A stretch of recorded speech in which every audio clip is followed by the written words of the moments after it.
You do. Speaking of gyms and rewards and things like that, you know what's a reward for me, a treat for me? Tell me. This next segment, which is the Love Line. So for the Love Line, we give you the chance to ask us questions and we just speak to you directly. A lot of fun. Let's get into it. All right, so here is the first question. We actually took this question to the socials and see what you guys had to say. We took a poll. We said, where did you meet your current or past partner? Here's what you guys had to say. Number 1, we have social media and dating apps for 40%, school or work for 34%, events like parties and concerts for 12%, nightclubs and bars for 7%, and finally, we have church for 3%. And just seeing these results, to me, it's amazing to see that love can really strike anywhere. Yeah. Doesn't matter where you are, coffee shop, bar, library. People probably aren't at the library these days, but I like the library. Me personally. too. I don't know what you're talking about. I'd pick you I up like if I to saw read. you at the library. Like, oh, That's one of my favorite places. All right. She's scholarly. So for our next question, this question is actually directed at Lauren, and the person's asking, how do you get someone to commit to a relationship? It's a big one. Well, I'm gonna say this.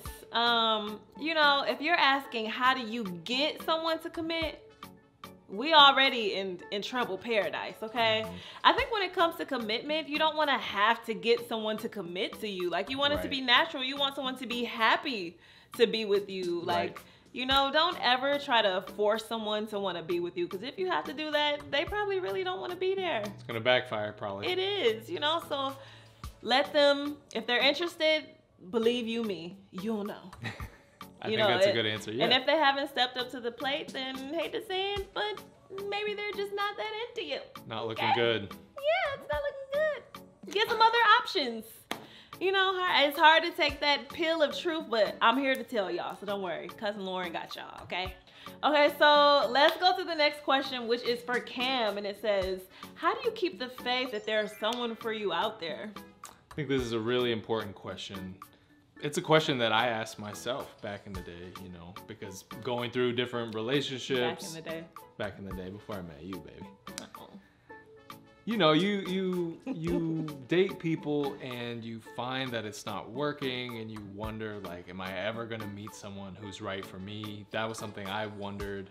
And this is kind of cliche, but I think it's cliche for a reason, is to really focus on yourself, focus on making sure that you love yourself, that you have self-confidence, you feel fulfilled in different ways in your life.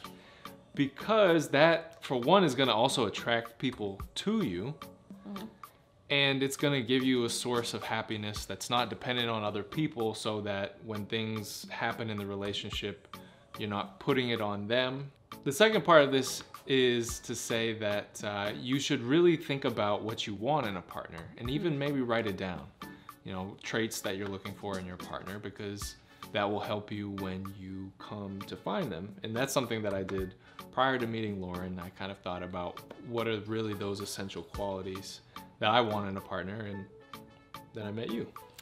Yeah, and I'll just tack on to that real quick. I remember, you know, I heard a pastor say that, you know, if you're single, you don't have to be in such a rush to find your partner, because honestly, think about it like this, guys. Once you get married, it's always you and that person. You have a forever partner. It's no more just about you.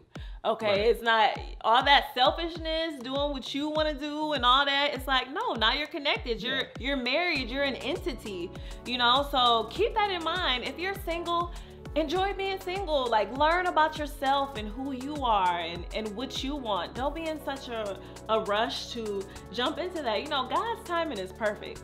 When God sends you your soulmate, and 9 times out of 10, it's when you're not even looking for it or when you're not even expecting it. Hello. Okay, so you don't have to be in a rush. When the time is right, it'll come. Just focus on yourself until then. So for this last question, we turned it back on y'all and asked for you to give us a video response answering the question, how direct is too direct when asking someone their intentions while dating? Here's what you had to say. You just need to be sensitive to the person's feelings. You need to be observant of their body language when you have the discussion about their intentions, and just do it in the nicest way possible. You don't want to be like, okay, so are we just playing around or is this relationship serious? You just kind of need to approach it in a very calm way and just kind of open the ground for that communication. So I don't think that there's such a thing as too direct, because your time is very important, and the older you get, the more important your time becomes. It's in your best interest to always figure out what the intentions are early. That way it saves you a lot of time and a lot of miscommunication. So communication is very important. Figure out what you guys want. We become too direct when we are not able to read the room. If they see that you might be hinting that the stakes are high, you have an expectation, there's a right answer to that question, that might not be creating a safe space for this person to really open up about what their experience is like and what they're truly looking for. They might be swayed to give you the answer that you want to receive because you've made it clear that if you don't receive that answer, you're not gonna take it well. If you're not able to just create a safe space to talk about your status and what you want it to look like going forward. All right, guys, so thank you so much for your responses. Don't forget, if you want to respond or answer some of the questions that we throw out there for you guys, go ahead, check us out on the socials. That's where we upload all of the questions. You can even submit us your questions for us to answer. So don't forget to go ahead, head over to our socials and do that. Or you can even comment them below right here on this video. Perfect.